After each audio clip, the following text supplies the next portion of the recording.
It's been an extremely difficult year with the COVID pandemic. Community members have come up with innovative and creative ways to support. This film looks at the amazing work people have done to support their communities and offers tips and advice on how you can do the same.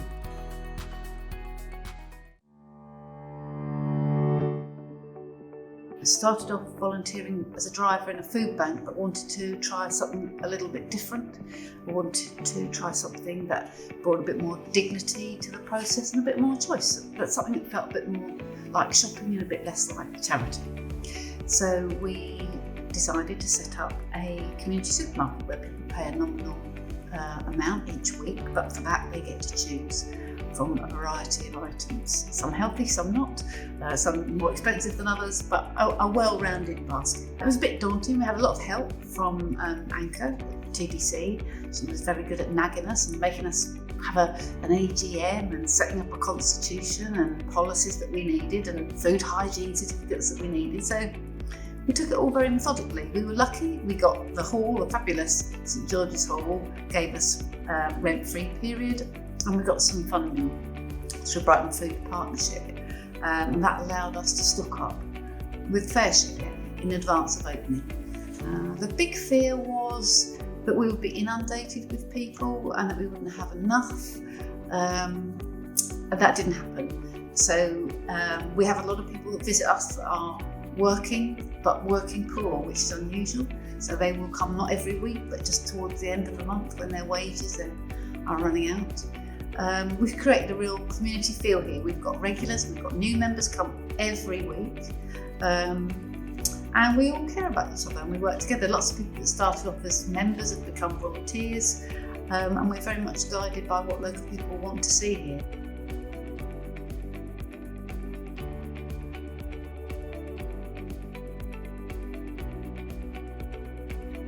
Yep, we're of and in and for Moleskin community, and it's been really great. So if you fancy doing it, don't be put off, take it a step at a time.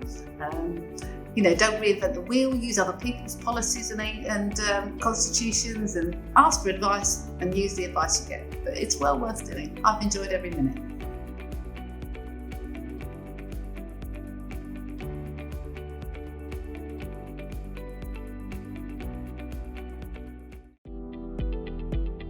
COVID came along in spring 2020 and really put a stop to all the face-to-face community groups that older people relied on.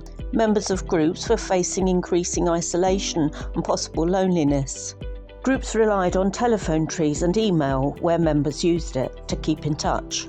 Groups like the Woodingdean Book Group looked at ways they could pick up their meetings. The book group realised they could meet safely out of doors under the rule of 6. They resumed meeting. Brighton Library were again able to supply them with group loans to give them access to books. As the prospect of a winter lockdown loomed, the group wondered if they might be able to use Zoom for their meeting. So what I'd say to other groups is, give it a go. If things don't work out the first time, keep trying. The most important thing is that you stay connected with people, that you support one another in your group, and that you look for ways that you can still enjoy yourselves. The group has persisted and things have got a little easier over time, and at least it means they can still see each other, and as well as comparing notes on the books they've read, have a good old catch up on one another's lives.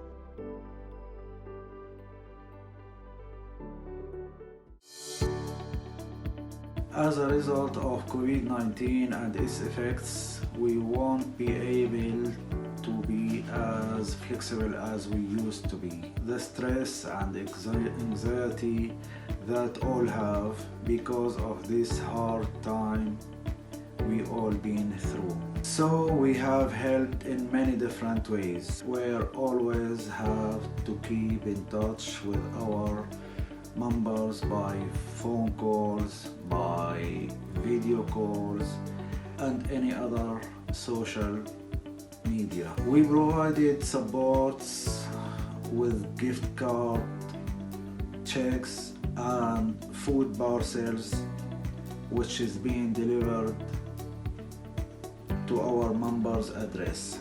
We've helped more than 150 Syrian family across Sussex area.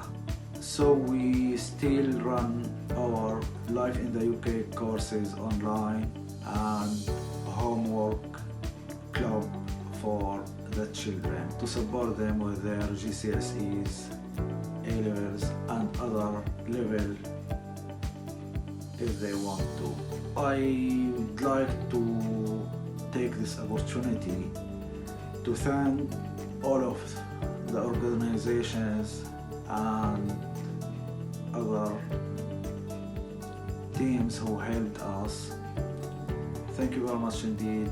Wishing you all the best and hope this crisis will end soon.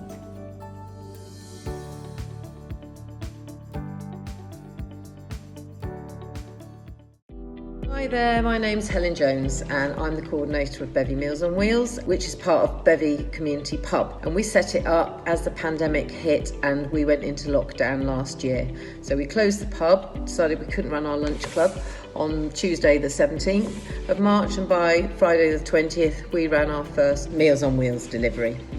And the reason that we were able to do this so quickly is because of a couple of things. One is that we've got a working kitchen. The second thing is that we just run a crowdfunder to look at running a delivery service. And then thirdly, we are a community pub, and as such we run 2 weekly lunch clubs plus a dementia club. First thing that we decided to do was bring those people, knowing how very vulnerable and isolated and immobile some of those people are. That first Friday I delivered 18 meals. Those numbers went up at the height to about 70. We got some funding from the government and we got some funding from local council, and we got some funding on our webpage from other private donors. And although we don't charge, we do ask if people are able to, for them to make a donation. The other thing to say about our service is that it's very reliant on volunteers and their goodwill. And what it enables us to do by having a team of volunteers is to serve the meals and hopefully get them there still hot. The other thing about the deliverers is that it adds a really personal touch, and people start to get to know people, and they add that care element. It's eyes on for us really, and they come back and say, we're a bit worried about somebody, or they didn't answer the door, or they're not looking very well.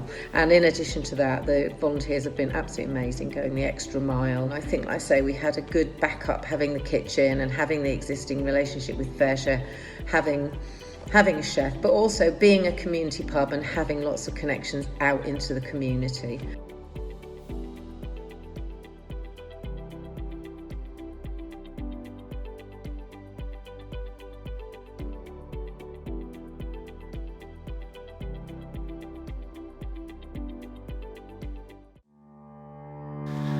Good morning, community developers. I just wanted to talk to you about how we've coped with the pandemic and potential impediments and creative ways of sort of overcoming that. So I suppose we're very lucky. We've got about 16 volunteers on the committee, 80% are neurodiverse. That's not just ADHD, that could include slow processing, dyslexia, dyspraxia and autism. We've got a lot of people that are very sort of devoted and passionate and got good skill sets, I suppose because they want to get help, and they know that speaking to other people about their experience, problems, and looking for sort of coping mechanisms and insights into things can be really helpful. So with those people, we've managed to build a really good website. We've got a vibrant Facebook page. In the past year, we've developed an Instagram account, and we're now over 1,000 followers. What we've done with the Instagram is just followed loads of other people, all the universities, businesses and stuff like that. So with all of those things, it gives us a chance to continually invite new people from Brighton and Hove, Sussex and beyond into our peer support groups. If anyone's got any questions about it, we're happy to sort of share ideas or come and talk to you. All right guys, thanks a lot, bye.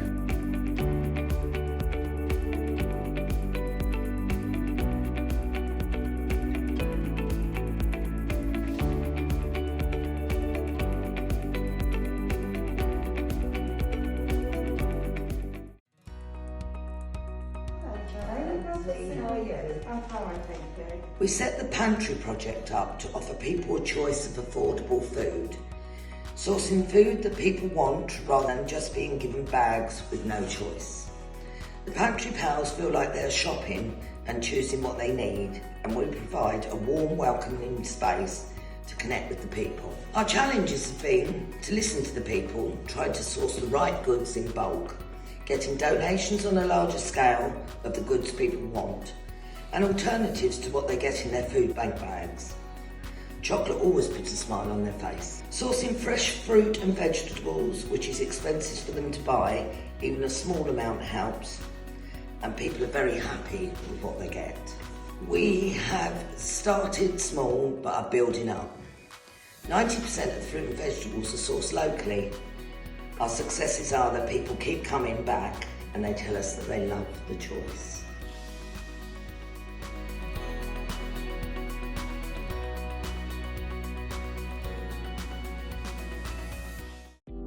I'm presenting our project called Healing with Music.